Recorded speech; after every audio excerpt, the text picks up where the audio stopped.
अतीक अहमद, समझाइए पूरे कॉन्टेक्स्ट के बारे में, कहानी के बारे में। वो तो सभी जानते हैं कि कैसे पहले उसने पॉलिटिशियंस को हेल्प किया, फिर वो खुद पॉलिटिशियन हो गया, फिर अपने आप में कानून हो गया, फिर अपने ओपोनेंट्स को मरवा दिया। उसके जो उसकी क्या पावर थी, आपने खुद देखे होंगे, कुछ फोटोग्राफ देखे होंगे, उसके डॉस के फोटोग्राफ देखे होंगे, किसी इम्पोर्टेंट पॉलिटिकल आदमी से के साथ हाथ मिलाते हुए। ऐसा व्यक्ति जिससे 20 जजेस रिक्यूज कर लिया उनके बेल से, सुनने से मना कर दिया। और बाद में जब यहाँ शिकंजा कसा, वो जेल के अंदर अपने दुश्मनों को बुला के पीटता था। फिर जब शिकंजा कसा गया तो दूसरे स्टेट चला गया, फिर वहाँ से लाया गया, कन्विक्ट कराया गया इसी सिस्टम के द्वारा। और उसके परिवार वालों ने जिस तरह से एक गवाह की हत्या की, it was almost everywhere, it was shown on TV. उसी के सिलसिले में पुलिस कस्टडी रिमांड पे वो था। और अनफॉर्चुनेटली प्रेस के रिप्रेजेंटेटिव के रूप में कुछ लड़के आए, उन्होंने, उनके पास आईडी भी थी, कैमरा भी था, उन्होंने उसको शूट किया। That was also telecasted almost live.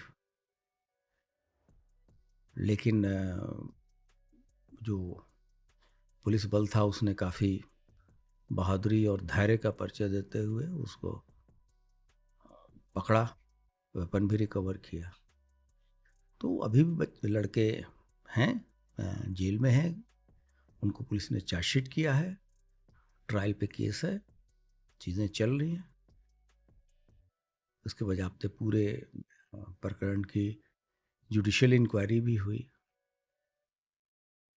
But he was a very dreaded mafia of of Prayagraj region, the whole eastern region, and almost he was law. मतलब किस टाइप के माफिया थे? वो हर तो चीज। सभी तरह का माफिया था, पूरा इलाहाबाद प्रयागराज ही। आप कुछ भी नहीं, जब तक वो था उसके बिना कुछ भी नहीं होता था। और ये पावर में कब आए? सो कॉल्ड पावर में? वो पिछले 30-40 ईयर्स से धीरे धीरे इसने अपना गेन किया। पहले अपने गुरु को ही मारा, फिर खुद मैंने आपको बताया ना कि पहले एक दूसरे की मदद करते थे कि पॉलिटिशियन उनको हेल्प करे। बाद में देखा कि हम इनको क्यों हेल्प करें, जब मेरे कारण ये बन रहा है, वो खुद ही पॉलिटिशियन हो गया। तो पॉलिटिसाइजेशन ऑफ क्रिमिनल्स हो गया। पता, क्रिमिनलाइजेशन ऑफ पॉलिटिक्स था शुरू में, फिर क्रिमिनल ही पॉलिटिक्स करने लगा। जब ये पॉलिटिशियन बने क्रिमिनल करियर के बाद, तब पुलिस में क्या चर्चा होती थी? Of course the police must have been very angered. हाँ, हेल्पलेसनेस की स्थिति थी। लेकिन अब ऐसा है कि जब सिस्टम से उसको सपोर्ट मिल रहा है, कैसे कोई फाइट करे? वैसे लोग ऐसे भी एग्जाम्पल है जो उन्होंने फाइट करने की कोशिश की, दे वो पनिश्ड। मतलब सर, इन ब्लैक मनी अतीक अहमद की नेटवर्थ क्या रही होगी? भाई, उनके उसके जो 144 बिलियन मैंने बताया सभी माफियाओं की हुई थी, तो आप 1/3 मान लो। 1/3? हम्म। उतने शक्तिशाली थे? हाँ, वो तो जो नून है, जिसको हम लोगों ने, अब जैसे उसने अवैध सरकारी ज़मीन पे कुछ भी बना लिया, तोड़ के उस पे अब घर बनाए गए, गरीबों को बांटे गए। तो वो तो कुछ भी कर ले, कहीं भी कह दे कि भाई ये मेरा है, तो फिर उसी का है। मतलब 3,000 करोड़ के आसपास शायद अतीक अहमद की नेटवर्क थी। तीन इनके और हजार इसके गुर्गे की, पूरे गैंग की। कहने का मतलब केवल यही नहीं है, उसमें इसका भाई भी था, जी। इसके बच्चे भी थे, और भी लोग हैं उसमें, ये वकील भी हैं, फलाने हैं, ढिकाने हैं। 3,000 करोड़, तो 3,000 करोड़ से बैटल कैसे करें? भाई सिस्टम ने उसको ध्वस्त किया ना। कुछ तो लोग हैं जिन्होंने इसको, देखिए, किसी भी व्यक्ति को जो लीगल तरीका होता है, तो हमने उसको आजीवन कारावास कराया। आजीवन कारावास भी रहता तो 20-25 साल जेल में रहता। ऑलरेडी वो 60 के ऊपर था। नॉर्मल लाइफ तो खत्म हो जाती। और जो हुआ वो पुलिस कस्टडी के दौरान नहीं होना चाहिए था। But those are mandatory medical checkups जो किसी को भी आप पुलिस कस्टडी में लेंगे तो एवरी डे आपको शाम में जेल भेजने के पहले उसका एक मेडिकल चेकअप कराया जाता है। अब मानते हो कि उनकी मौत से जस्ट पहले वो कॉन्फिडेंट थे या डरे हुए थे? नहीं, वो तो पुलिस ने मना भी किया कि आप उधर न जाएं, प्रेस से आपको बात करने की कोई आवश्यकता नहीं है, अभी आप मेडिकल कराएं और जल्दी जाएं। तो वो तो डरने की तो कहाँ बात थी, वो तो अपनी बात और कहने की बात थी कि साहब हम कुछ और बताते, अपनी कहानी बताते।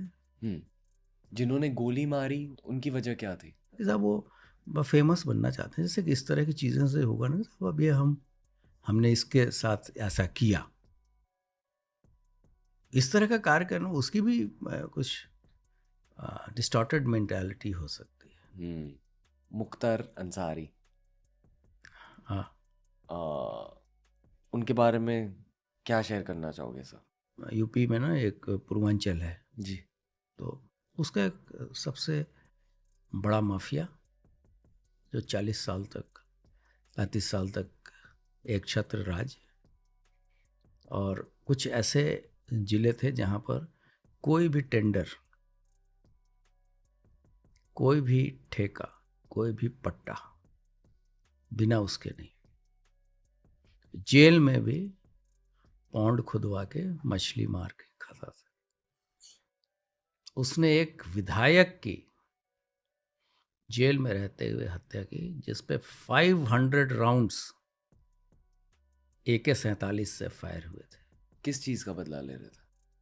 इलेक्टेड, उसने हराया उसके घर वालों को।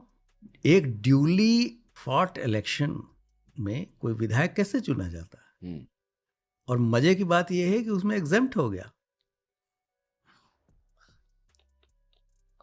इसी पुलिस ने 1.5 साल के अंदर उसको 8 बार कन्विक्ट कराया, जिसमें से 2 आजीवन कारावास, रेस्ट अदर पनिशमेंट, इसी सिस्टम ने। Then he died of heart attack in jail. Another controversy that something was done, but he was not in police custody, he was in judicial custody. And that whole episode was properly inquired by another judicial commission.